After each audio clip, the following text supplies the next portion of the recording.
Good morning biology के दीवानों, कहना सिर्फ मेरी मानो, तुम सबों में वो आग है, अपने अंदर की तपिश को पहचानो। आज थोड़ा फिल्मी होने का दिल कर रहा है।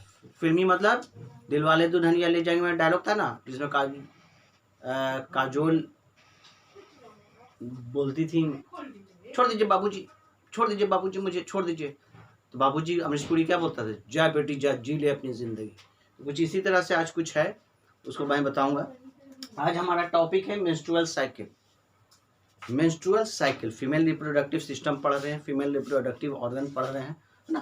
तो इसमें आज हमारा टॉपिक है menstrual cycle. Menstrual cycle means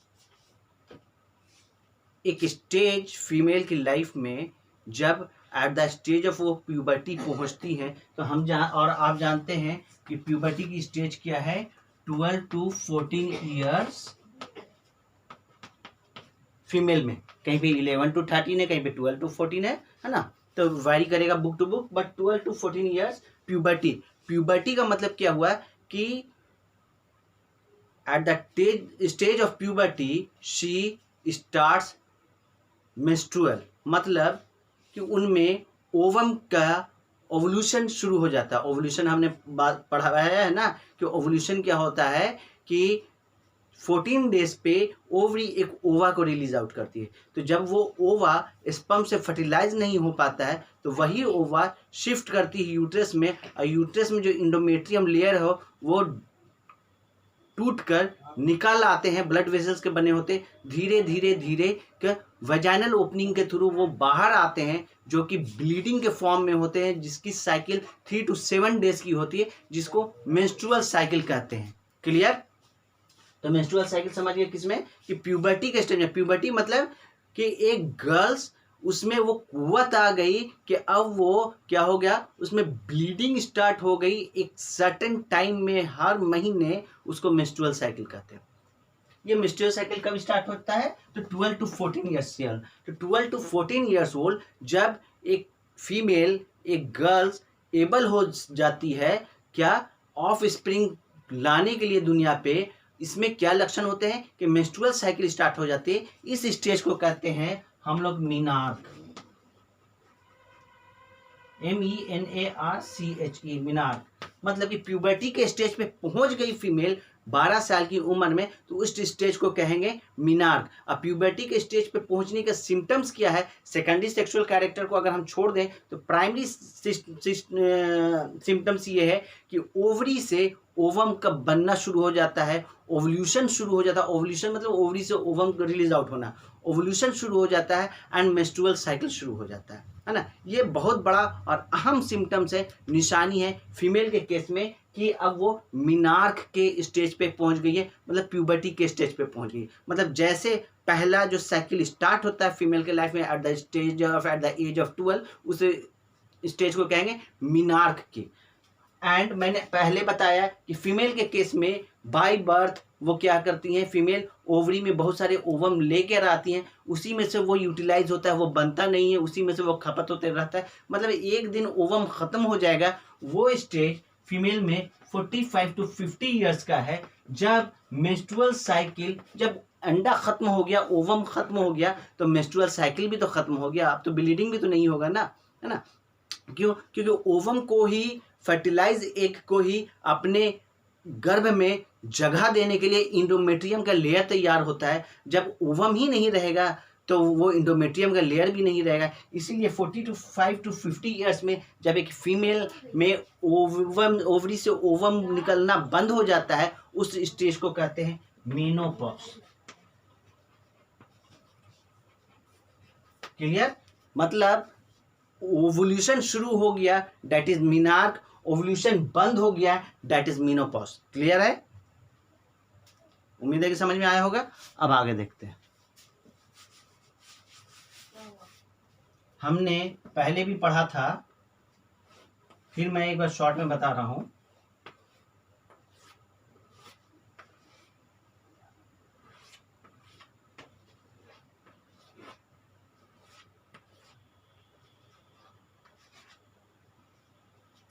ये फैलेपियन ट्यूब है, ये यूटरस है, ये सर्विक है, ये वजाइनल ओपनिंग है। समझना कॉन्सेप्ट को एकदम ध्यान से। ओवरी से राइट ओवरी और लेफ्ट ओवरी हर महीने एक साइड के ओवरी से ओवम रिलीज आउट होता है, दैट इज ओवल्यूशन। और ये कब होता है? 14 डेज में होगा, मेंस्ट्रुअल साइकिल के 14 डेज पे। कैलकुलेशन कैसे है, मेरा प्रीवियस क्लास में मैंने एक टॉपिक डाला था ओवल्यूशन, आप देख लीजिएगा, समझ में आ जाएगा। जैसे ओवरी से एक ओवा रिलीज आउट हुआ, फिंगर लाइक प्रोजेक्शन है fallopian tube, that is known as fimbriae. Fimbriae उस ओवम को अपने में खींचकर, यहाँ पे एम्प्यूला नाम है, एम्प्यूला एक सेक्शन है फ्लैपियन ट्यूब का, वहां पर आकर ओवम स्टे कर जाता है। यहाँ से वजाइनल ओपनिंग से स्पर्म जाता है। स्पर्म जाता है, पता है कि स्पर्म को मीडियम कैसा होता है, वहाँ पे वजाइनल स्पेस का एसिडिक होता है। क्यों? लैक्टोबैसिलस बैक्टीरिया की वजह का। तो जब हमारा स्पर्म को क्या चाहिए, नेचर अल्कलाइन। अगर एसिडिक में जैसे इंटर करेगा सारा स्पर्म मर जाएगा। तो क्या होगा, मेल के केस में कॉपर्स ग्लैंड होता है, तो कॉपर्स ग्लैंड से वो कुछ अल्कलाइन फ्लूइड लेकर आते हैं। और फीमेल में बर्थोलिन ग्लैंड होता है, जहाँ से वो क्या करते हैं, कुछ म्यूकस फ्लूइड होता है जो कि अल्कलाइन नेचर के होते हैं। ये दोनों मिलकर वो वजाइनल ओपनिंग का जो रास्ता है पूरे एसिडिक मीडियम को अल्कलाइन कर देते हैं और स्पर्म अच्छे से अंदर चला जाता है। जब स्पर्म सफ़र करके, ये स्पर्म है अपना, ये स्पर्म है, ये सफ़र करके जब अंदर आता है तो ये कहाँ जाएगा? ये अब देखो सवाल ये है कि राइट साइड से अगर एक ओवम निकला तो वो राइट साइड के एम्पुला में रहेगा, लेफ्ट साइड से अगर निकला तो लेफ्ट साइड के एम्पुला में रहेगा। जैसे वजाइनल ओपनिंग से स्पर्म अंदर गया, उसको नहीं पता कब है, जैसे वो यूट्रस के पास आया उसको सिग्नल मिल जाता है कि किस साइड ओवम है, वो उसी साइड जाता है, जिस साइड नहीं है उस साइड नहीं जाता है। तो ये स्पर्म ये मूव कर गया राइट, आपको लेफ्ट साइड एम्पुला में। लेफ्ट साइड एम्पुला में कहाँ पे था, क्या था? फर्टिलाइज एग था। आपने एक चीज नोटिस किया, एग जो है वो स्पर्म के तरफ नहीं आता है, स्पर्म को ही एग की तरफ जाना होता है। तो यहाँ के केस में केस उल्टा है ना। यहाँ बोला जा रहा है स्पर्म को जा जी ले अपनी जिंदगी। फिल्म में था सिमरन को जा सिमरन जा जी ले अपनी जिंदगी, पर यहाँ राज को जाना है सिमरन के पास, तो जा राज जा जी ले अपनी जिंदगी। तो यहाँ से स्पर्म मूव करके जाके आके एम्पुला में कहा किससे मिल जाता है, फैलोपियन ट्यूब के एम्पुला में जो ओवम बैठा हुआ है उससे जाके फर्टिलाइज पेनिट्रेट कर देता है। जब ये पेनिट्रेट करेगा तो ये आकर यूट्रस में 3 से 5 दिन के बाद इम्प्लांट हो जाएगा। मान लो कि स्पर्म गया, वहाँ पे ओवम नहीं है, या ओवम है किसी कारणवश XYZ कारण, मतलब कि स्पर्म काउंट अच्छा नहीं था, स्पर्म मोटिलिटी अच्छा नहीं था, स्पर्म स्ट्रांग नहीं था, वो ओवम को पेनिट्रेट नहीं कर पाया। ठीक है, तो ऐसे हालत में क्या होगा, 5 दिन के बाद जब स्पर्म डेड कर जाएगा तो बेचारा ओवम का तो कोई काम नहीं है, वो तो फर्टिलाइज नहीं हुआ। तो ये ओवम शिफ्ट करेगा कहाँ पे? यूट्रस में। यूट्रस ने भी, हमने पहले भी बोला था कि ईश्वर ने बड़ा ध्यान से सब कुछ बनाया है। मतलब कि अगर ओवरी से ओवम जैसे रिलीज आउट होता है तो यूट्रस के चारों तरफ एक स्पॉन्जी लेयरिंग ब्लड वेसल्स की बननी शुरू हो जाती है। क्यों बननी शुरू हो जाती है? हम लोग के यहाँ है ना कि कोई ख़ास मेहमान आने वाला रहता है तो पूरा घर लग जाता है। कोई घर की सफाई कर रहा है, तो कोई वेज खाने वाले हैं तो वेज खाने का इंतज़ाम कर रहा है, कोई नॉन वेज खाने वाले हैं तो बिरयानी का इंतज़ाम कर रहा है, कोई चादर लगा रहा है, कोई सफाई कर रहा है, कोई अगर स्मेल अच्छी नहीं है तो स्प्रे मार रहा है। मतलब कि एक टाइम में एक ख़ास मेहमान के लिए सारे लोग काम पे लगे हुए हैं। सिमिलरली यहाँ ओवरी से जैसे ओवल्यूशन हुआ, ओवम रिलीज आउट हुआ, सारे लोग काम पर लग गए, यूट्रस में भी काम हो गया, स्पॉन्जी ब्लड वेसल्स के इंडोमेट्रियम लेयर तैयार हो गए। ये पूरा लेयर तैयार हो जाता है ये ब्लड वेसल्स का। क्यों हो जाता है? कि जैसे ओवम फर्टिलाइज होगा, हमारे पास आएगा तो उसको खाने पीने के पोषण का न्यूट्रिएंट्स की कोई कमी नहीं होगा। जैसे ओवम यहाँ पे आके इम्प्लांट होगा यूट्रस के वॉल से, तो इंडोमेट्रियम उसको खाना पीना पोषण न्यूट्रिएंट सब देगा 9 मंथ तक, जब तक वो यूट्रस में बच्चा रहेगा।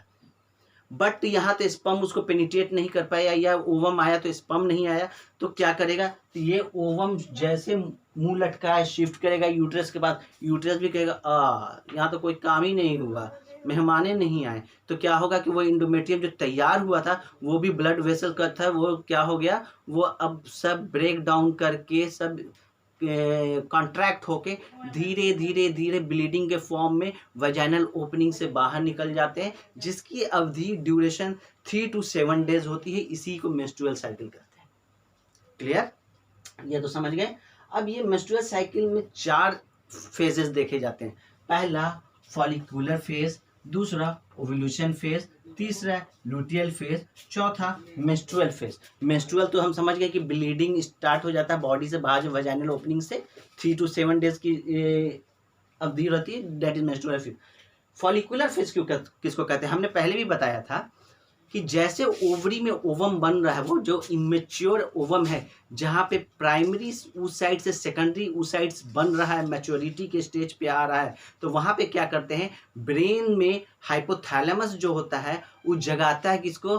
पिट्यूटरी को। ए चचा, चचा, अरे उठिए चचा, लड़की जो है प्यूबर्टी स्टेज पे आ गई, अरे उठिए, कहाँ सोए हुए हैं? ससुरा पिट्यूटरी ग्लैंड एकदम आलसी। वो क्या करता है, गोनाडोट्रोपिक रिलीजिंग हार्मोन को जगाता है। ए एंटीरियर पिट्यूटरी, ए एंटीरियर पिट्यूटरी, जा देख ले का है। अब एंटीरियर पिट्यूटरी किसको जगाता है, एक्टिव करता है? एफएचएस को, फॉलिकुलर स्टिमुलेटिंग हार्मोन को। फॉलिकुलर स्टिमुलेटिंग हार्मोन क्या करता है, उस स्टेज में जहाँ पे सेकेंडरी उस साइड हो रहा है, मतलब इमेच्योर ओवम है, उस ओवम के ऊपर चारों तरफ एक लेयरिंग बना देता है, एक फ्लूइड की लेयरिंग बना दिया जाता है, फॉलिकल्स बना दिया जाता है। ठीक है, फॉलिकल्स बन जाता है, तो उस स्टेज को कहते हैं फॉलिकुलर स्टेज। ओव्यूलेशन स्टेज, जब वो फॉलिकुलर स्टेज जब सेकेंडरी उस साइड्स का काम हो जाता है तो वो ऊटिड बनता है। ऊटिड क्या होता है, मैच्योर ओवम होता है। मैच्योर ओवम को जब रिलीज आउट किया जाता है 14वें दिन, that process is known as ovulation. अब मैंने कल बताया था कि जो ओव्यूलेशन को साइकिल को कैसे निकालेंगे। फॉर एग्जांपल, अगर किसी फीमेल की मेंस्ट्रुअल साइकिल 28 डेज की है, अगर वो हर महीने 28 डेज के बाद सेकंड साइकिल स्टार्ट हो जाता है, तो उसका एक्सपेक्टेड डेट कब होगा? अगर 1 नवंबर उसकी साइकिल का डेट है, तो एक्सपेक्टेड डेट मतलब सेकंड जो साइकिल आएगी वो 28 दिन के बाद आएगी, तो मतलब 28 नवंबर को आएगी। तो जो सेकंड डेट आएगा उससे 14 दिन लेस करेंगे, तो 28 में से 14 डेज लेस कर देंगे तो कितना आएगा? देखो, 28 में से 14 डेज लेस करो तो 8 में से 4 गया 4, 2 में से गया 14, तो ये 14 नवंबर जो आएगा उस फीमेल का ओव्यूलेशन डेट होगा। सिमिलरली अगर 30 डेज का किसी फीमेल का साइकिल है, मतलब हर 30 दिन के बाद मेंस्ट्रुअल होता है, ब्लीडिंग होता है, तो 30 डेज में से 14 माइनस करेंगे तो आएगा 16, तो 16 नवंबर को उसमें ओव्यूलेशन होगा। मतलब हर 16 नवंबर को, जिसकी साइकिल 30 डेज की है, तो 16 नवंबर को वो क्या होगा, उसका ये ओवरी से ओवम रिलीज आउट होगा। तो इस तरह से हम मेजर करते हैं। मेरा प्रीवियस लेक्चर में और क्लियर है, आप वहां से समझ लेंगे। तो ओव्यूलेशन हो गया। ल्यूटियल फेज किसको कहते हैं समझिएगा। जैसे ओवरी से एक ओवम गया, चाहे राइट साइड से गया तो ओवरी खाली हो गई। अब दूसरा ओवरी में ओवम तब बनेगा जब अगर ओवम फर्टिलाइज हो गया तो 9 महीने तक नहीं बनेगा। अगर फर्टिलाइज नहीं हुआ तो तब क्या होगा, जैसे ब्लीडिंग के थ्रू वो बाहर निकलेगा तब वो फिर दोबारा बनेगा। तो उस स्टेज को जब ओवरी से ओवम बाहर निकल के चला जाता है यूट्रस के पास, ठीक है, और ओवरी खाली हो जाती है जहाँ पे एक भी ओवम नहीं होता है जिसको ओवल्यूट किया जाए, उस स्टेज को ल्यूटियल स्टेज कहते हैं। और मेंस्ट्रुअल स्टेज तो मैंने आपको बता दिया कि अगर किसी कारणवश XYZ अगर ओवम है और स्पर्म उसको पेनिट्रेट नहीं कर पाया, या ओवम है स्पर्म वहाँ पे नहीं आ पाया, तो क्या होगा, एंड ऑफ द डे वो शिफ्ट करेगी कहाँ पे, यूट्रस में। और यूट्रस जो मेहमान के लिए पूरा ब्लड वेसल्स का खाना तैयार की हुई थी, वो भी बेचारा मुरझा जाएगा, क्या ससुरा कोई तो आवे नहीं किया, तो वो भी कांटेक्ट होकर वो ओवम के साथ वो ब्लीडिंग के फॉर्म में, क्योंकि चूंकि ब्लड वेसल्स का पूरा बना होता है, ब्लीडिंग के साथ वो वजाइनल ओपनिंग से 3 to 7 डेज में वो बाहर निकल आएगी। इस स्टेज को कहते हैं मेंस्ट्रुअल स्टेज। होप कि मेंस्ट्रुअल साइकिल पूरा समझ में आ गया होगा। कोई फायदा है समझाने का? एक को तो सब्सक्राइबर नहीं आ रहा है। सब्सक्राइब कीजिए भाई, लाइक कीजिए, शेयर कीजिए। Thank you so much.